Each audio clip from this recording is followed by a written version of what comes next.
My name is Hayden and today I'll be presenting the data and findings from last week's thermocouple and time constant experiment. The time constant experiment objective was to verify theoretical time constants for both hot and cold water bath thermocouple readings. And we would do so by comparing hot and cold water baths, which were the hot bath was a flask or a beaker placed on top of a hot plate, and the cold water bath was a beaker filled with water filled with ice.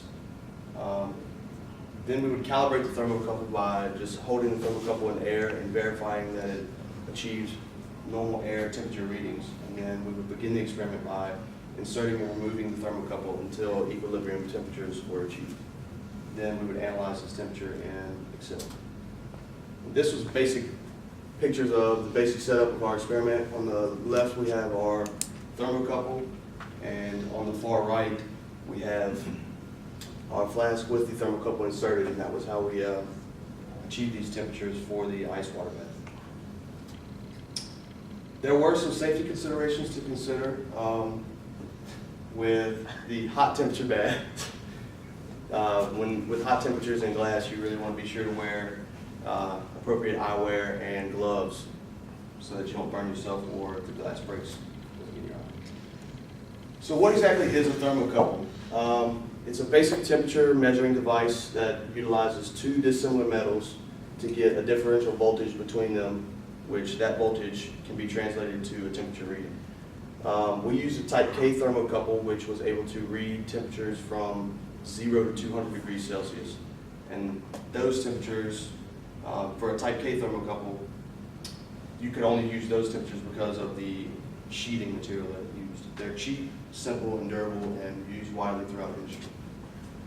The time constant is the time it takes for the thermocouple to read or react to the change in temperature and the ambient temperature. One time constant, which is 1 tau, is the time it takes to reach 63.2% of the final value, and then 5 tau is the time it takes to reach 99.3% of the final value. There were two analytical methods that we could have used to achieve this data, the lump capacitance model or the spatial effects consideration model. The BO number was required to determine which one you would use, and that's how we went about finding the BO number, with the characteristic length and the convection coefficient and thermal conductivity. Based on the BO numbers that we found, we determined that we could use the lump capacitance model because the BO number was less than 0.1.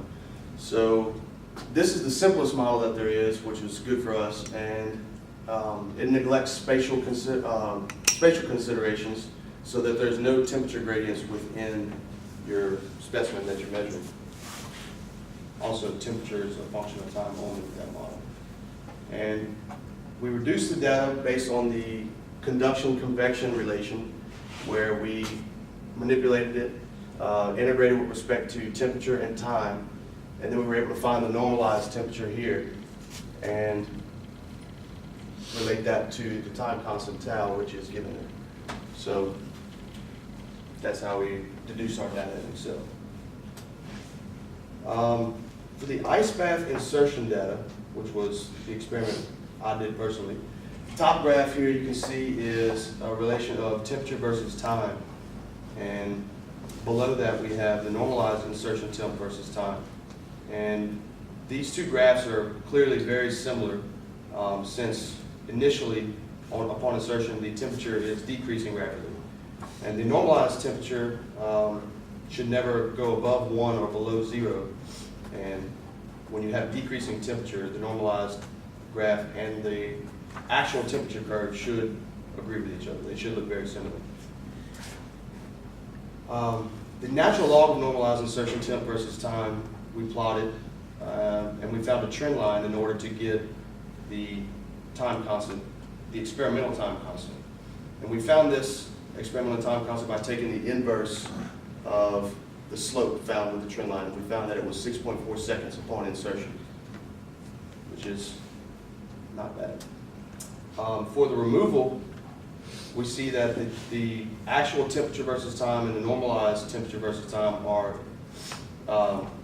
inverted graphs. I mean, they're symmetrical about a horizontal axis. So this makes sense as well, since the temperature is increasing and normalized temperatures always go from 1 to 0. And for the natural log versus time, we found that tau was equal to 128 seconds, which was not far off from 153 seconds of the theoretical calculation. And for the hot bath, we found that tau was 1.96 seconds, and that tau was 68.125 seconds. Some conclusions we found were that you can manipulate the thermal time constant by manipulating the convection